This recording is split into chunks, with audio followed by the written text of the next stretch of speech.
ఇప్పుడు ఎంతసేపటికి ఇచ్చిన సూపర్ 6 ఇవ్వలేదు, సూపర్ 6 ఇవ్వలేదు అని అంటున్నారు కదా! ఈ పేటీఎం బ్యాచ్‌లకు నేను చెప్తాను.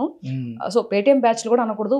వైసీపీ కార్యకర్తలు ఎవరైతే అసభ్యకరంగా మాట్లాడతారో, మరి పెన్షన్ ఏదైతే ఉందో 3000 ఇస్తానన్నాడు. ఫస్ట్ 200 ఉన్న పెన్షన్‌ని 2000 చేసినటువంటి గొప్పవాడు చంద్రబాబు నాయుడు గారు. తర్వాత తను దిగిపోయి 2009లో ఈ మహానుభావుడు వచ్చాడు.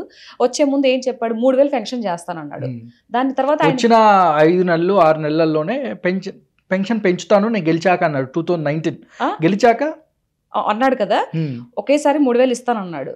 కానీ ఏం చేశాడు? 250 అట్లా 5 years లో పెంచుకుంటూ వచ్చాడు. ఓకేనా? అంటే అక్కడ మాట తప్పాడు.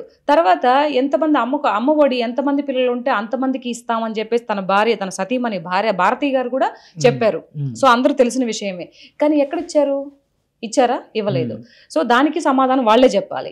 దాని తర్వాత ఇప్పుడు 200 రూపాయల పెన్షన్ని 2000 చేసిన వాడు గొప్పవాడా? తర్వాత ఈ ప్రభుత్వం వైఎస్ఆర్సీపీ ప్రభుత్వం అయిపోయిన తర్వాత మళ్ళీ బాబు గారు వచ్చిన తర్వాత 3 నెలలు ఏదైతే ఉందో 3000 12,000 ఇచ్చి మళ్ళీ 4,000 పెన్షన్ పెంచిన వాడు ఎవడు గొప్పవాడు? ప్రజలకు తెలీదా?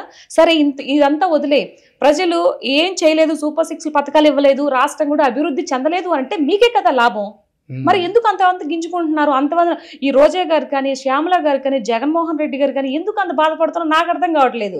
ఇప్పుడు ఏదైతే కూటమి ప్రభుత్వం ఉందో ఏమీ చేయకపోతే ప్రజలు చూస్తారు కదా, ఎందుకంటే బట్టలు చింపేసుకుని అరుస్తారో నాకు ఇప్పటి వరకు ఈ పాయింట్ నేను ఎప్పుడు అడగలేదు. మరి ఎందుకు అంత బాధపడుతున్నారు?